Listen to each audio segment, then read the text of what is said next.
My name is Greg Nicotero. I am the co-founder of KNB FX.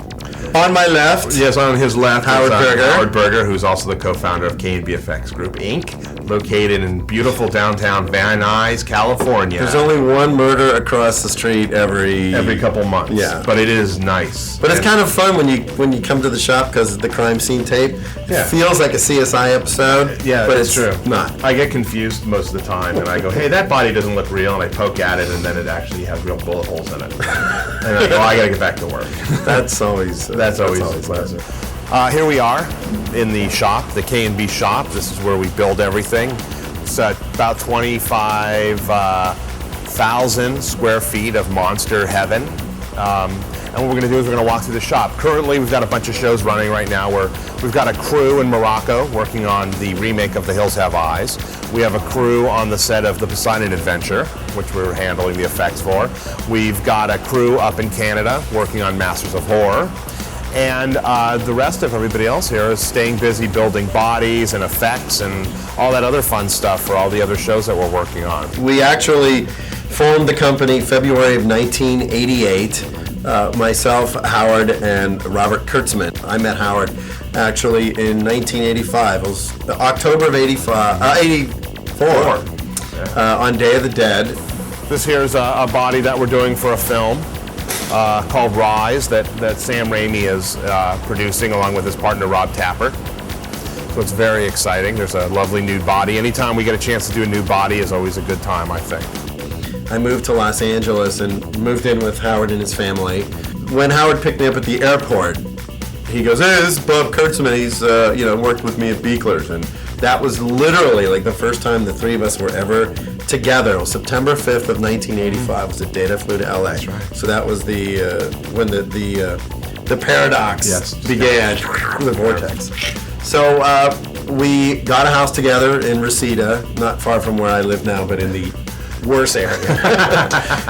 Somehow we were always together. So yeah, we lived together, we played together, we worked together, we even ate together. And we had only one bathroom, so we did that together too. This is Akihito, who's one of our fine artists. You might not look it because he's actually trimming up frogs. This is for a film we're doing called The Reaping. And there's a plague that happens, and there's all these crazy frogs and all that. Did you sculpt this? Yeah. Aki sculpted this. Aki is actually, he's from Mexico. So you're from, Japan. And at one point, we got together for dinner and we said, you know what, I'm tired of working for people. And Greg said the same thing and Bob said the same thing. So why don't we just get together, let's quit, let's try to get a show, let's try to start our own shop. And we had a friend, Scott Spiegel, who co-wrote Evil Dead 2, and he happened to call and say, hey, I'm doing this movie called Intruder, or Night Crew, and can you recommend some young up-and-coming guys who do the effects? And Greg went, yeah, us. And so we went ahead and we did this film for Scott for free. And well, actually, I think we made $3,000. Did we? We did. Where's that? I never got that. You got 400. Each of us had different strengths. Howard was I could lift a car. He could. He could lift a car and eat a chili dog at the same time. Yes. Now he was sort of the guy who would oversee the shop. I was sort of the business guy, and Kurtzman was the guy that spent all our money. Kurtzman was sort of the crazy imaginative guy. So we all sort of complemented each other. This is actually from Lion Witch in the Wardrobe. This is Ottman, who is our lead Minotaur. Hold on one sec. So this is our display. We just took him to the Comic-Con. So he just came back from the Comic-Con. He'll go back up front. But then, yeah, things started to get rolling, and our next big thing was we got a call from Deborah Hill. She was producing a film at Disney called Gross Anatomy, and they needed a bunch of cadavers, all these autopsy cadavers for this medical school sequence. And they brought us in, and that was really going to be about money. But we ultimately ended up getting the job and did a great job, I thought, and we still use those bodies today. Over here, this is our shelves of bodies. There's a lot of bodies from different films that we keep here. We rent these bodies out continually. There's a lot of bodies from a movie called Bad Boys 2. The Island, which is a film we just did. A lot of these bodies got rented out on Poseidon Adventure. But what we do is we get body bags and we bag them, and here they are, resting here quietly till the day they get rented. Here's some more frogs. So we've got all different size frogs, big frogs, small frogs. Frogs that like bologna sandwiches. That parlayed us into working with Kevin Costner, because when Kevin saw our portfolio, which was very minimal at that point because we'd only been around for a year and a half, so he said, well, listen, I'm doing this movie Dances with Wolves and we need these buffalo made. We're still doing these sort of Fango favorites, but we were also slowly sort of branching into a more respectable mainstream. And of course, Dances with Wolves is nominated for 11 Academy Awards or something, and all of a sudden we're associated with a film that had a lot of credibility and kind of elevated us out of what some producers referred to as lowbrow. And you always want to find a project that interests you, but also you're able to raise the bar every time you do something. And we've had that luxury, and been able to do it because of the material that comes to us. So, like, for instance, the Kill Bill movies, which actually was just shot as one movie and then ended up getting cut into two. But we really devised a lot of things for that film, and Greg prepped the show here. I ended up going to China for X amount of weeks to shoot the House of Blue Leaves scene, and Greg prepped everything he thought we would need and then some, and we got there and then we used all that was prepped and then some, and then some, and then some. Originally, the House of Blue Leaves sequence was only supposed to shoot for like 4.5 weeks, and as they started filming, we sent like 300 gallons of blood over, and Howard would call and say, I need another 300 gallons of blood.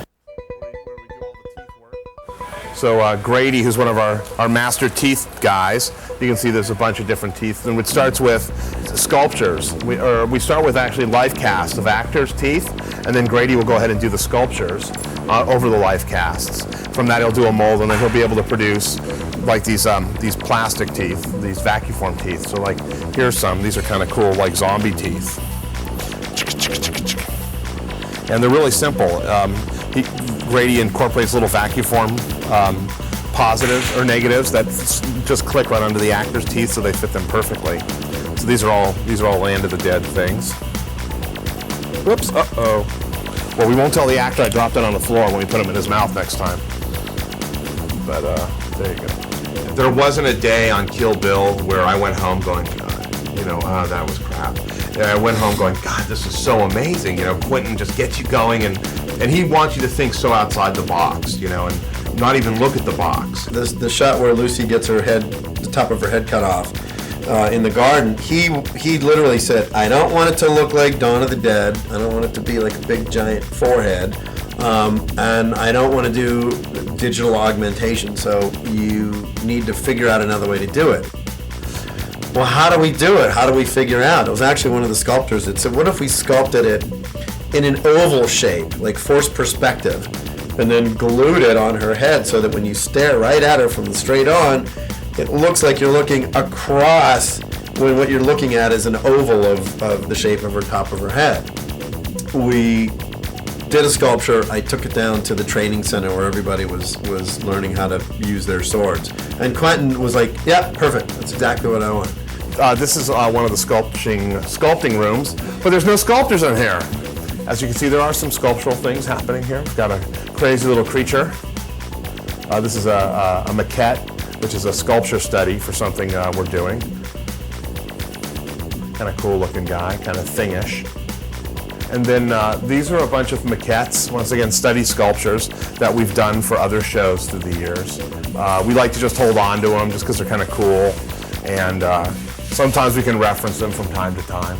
Our whole association with Quentin came about through Scott Spiegel. Right. So again, we went from Sam Raimi and Scott Spiegel on Evil Dead 2, and then Scott Spiegel and Lawrence Bender on Intruder, and then Quentin Tarantino and Lawrence Bender on Reservoir Dogs. So all the people that we've met, we kind of intertwined. And something as simple as, you'd never realize, something as simple as a little rubber ear, how much impact that would have on people. I mean, even Wes Craven had said to me at one point that he felt that scene was just almost too powerful for him to watch. This is Greg's table of fun. Greg has a table of fun. This is actually a pull out of the bub mold the original bub mold. I think when we worked on Day of the Dead, Greg asked Tom if he could have a latex and polyfoam pool. So that's actually the sculpture that John Volich had done for Bub. It was all one piece. Really beautiful makeup. I think that's still my favorite zombie of all time. The designs that we did for Land of the Dead, I wanted to make sure that our zombies looked and felt different than all these other zombies that we've ever seen. I was really excited for the film to come out because I felt that every ounce of blood, sweat, and tears that everybody put into that film was on the screen. You know, it was not an easy movie to make. When you watch Night of the Living Dead, one location, farmhouse, couple zombies, and then at the end, maybe 80 or 100. Dawn of the Dead, one location, shopping mall. More zombies, a couple hundred by the end. Day of the Dead, one location, missile silo, couple zombies, and then at the end there's what, like 200, 150 or 200. Land of the Dead, scene 1, 200 zombies. One of the things that a lot of people didn't realize right off the bat was that this had to be an R-rated film. So there was a lot of concern about, well, how do we determine how much blood is too bloody? We don't want to cut a gag out of the film if it's too gory, but we still want to deliver for the audience stuff that they're going to like. So, you know, a lot of times we used a CGI blood.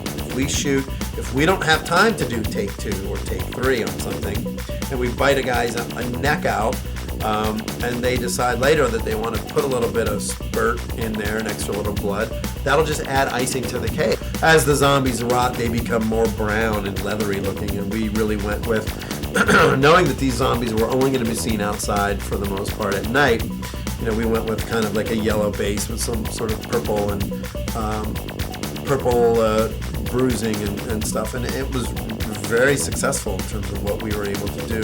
The whole headless priest zombie sequence was something that was developed here based on a sketch that Bernie Wrightson had done, and it was a really great sketch of a zombie with his head sort of half hanging off, kind of walking like this, and I said, George, it would be great if we could do a gag where we have a head that sort of you look up at the zombie, and I storyboarded the whole thing, and then you look up at the zombie, and all of a sudden there's no head there, and everyone that's ever seen a Romero zombie movie is going to go, wait a minute, how can there not be a head? And then as it falls forward, this head sort of falls in the back, does a bite. So we had a couple radio controlled heads, a couple gags.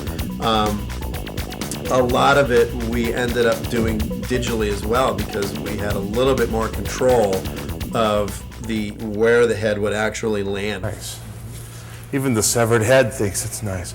This is also from Land of the Dead. This is Chris Nelson, who was one of our talented makeup team, played one of the zombies, and this is his mechanical head that, yeah, let's hook it up. Let's see this thing work.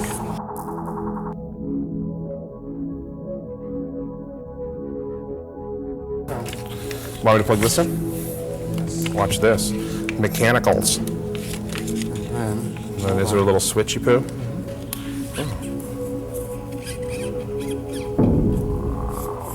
That's pretty cool. It's their mouth stuff. That is. We'll have to put them on a side contract, right? Then I could say. Fangoria. Hi, boys and girls. I don't know what's saying. I don't know what I'm doing. But anyhow, that gives you the basic idea. The one that got me, and people have said a lot, and it was real simple. It's the zombie pulling guts out of the open mouth. Mm-hmm. People react to that. Well, you know, what's ironic about that is we did a film called Identity, and there's a gag where Jake Busey has a baseball bat shoved down his throat and his arms are tied behind him. And I said, guys, pull that mold out. Pull the Jake Busey head mold out because it was sculpted in an expression with his mouth wide open. And I said, pull that and run me one of those heads in silicone and stick a big giant tube in the back of the throat. And I literally screwed the cap on the back of the head, filled it up with blood, took pantyhose and fake guts and all this stuff and stuck it inside there. And I had Gwillem Roddick, who was actually George's assistant, played that zombie. And I said, just stick your hand in there, and then on action, when the camera comes around, and when I say on action, just pull that out and just start chewing on it. And it's really effective. Worked. And that was literally something that just kind of popped into my head like the last week of the shoot. The gag where Savini has his cameo, he steps up with his machete, and the idea is the camera's on the ground, he steps in, you see the shadow, and then he walks in and the camera goes up to him. Never, even in screenings where I didn't think people knew who Tom Savini was, people reacted to that shot. Like everybody knew. Between him, Simon Pegg, and Edgar Wright, I never saw 3 more enthusiastic zombies in my life. Well, I mean, Sin City was unique because I got an email from Robert just saying, we got to start thinking about Marv. And that was it. It was just like a little R on the bottom. And I'm going, oh man, I wonder who he's going to get to play Marv. So then 2 nights later, Robert comes into town from Austin. And he goes, hey, come meet me for dinner. We're going to go walk up and have dinner. So I walk in and I'm there a little early, and he walks in and Frank Miller's with him. In my head, I'm just going, Frank Miller's sitting over there. And then, of course, I say to Robert, so who's playing Marv? And he said, Mickey Rourke. Well, I had worked with Mickey a couple times, and I personally have had great experiences with him. He's kind of known for not being a big fan of wearing rubber prosthetics and pieces. The trick is getting them to sit still. Once the makeup is done, they generally are cool. It's the matter of the process of getting it on. So we ultimately did an initial makeup test, which, one thing that Robert and Frank had said was, we don't want to lose too much of Mickey.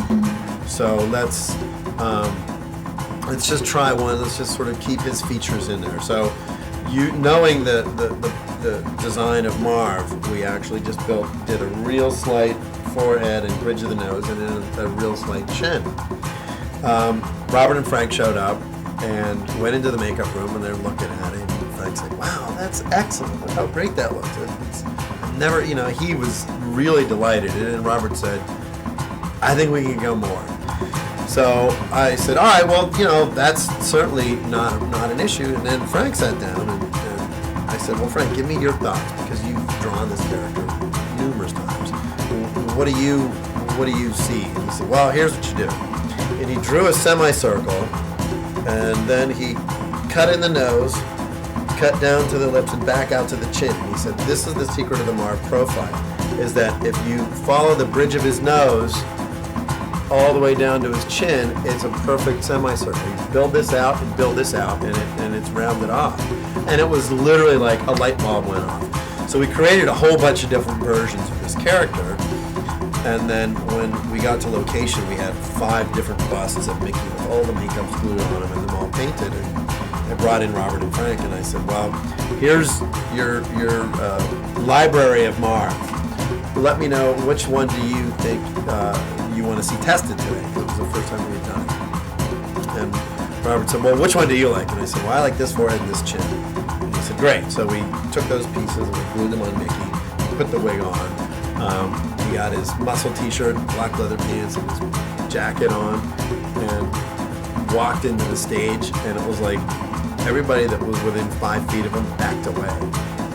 And I could tell Frank was physically unsettled by the fact that Marv was actually that close to his creation. It was pretty amazing. And I'll tell you, Mickey was unbelievable in the makeup. As far as I'm concerned, he should win an Oscar for his performance. When I saw the film, I thought that too. I thought, I really enjoyed the film visually, but I thought Mickey stood out.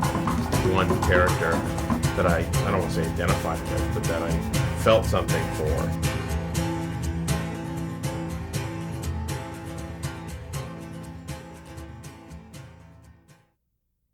Like on Lion, Witch, and the Wardrobe, I had 42 people on that show, and I felt like, aside from orchestrating everything that was going on, I was the cheerleader. I kept saying, I'm the cheerleader.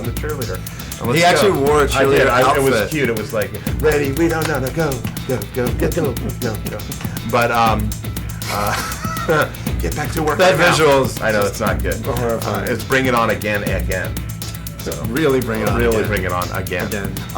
But It's you really got to keep people going. You got to keep the enthusiasm up, and I think that's why we still do this and we enjoy it.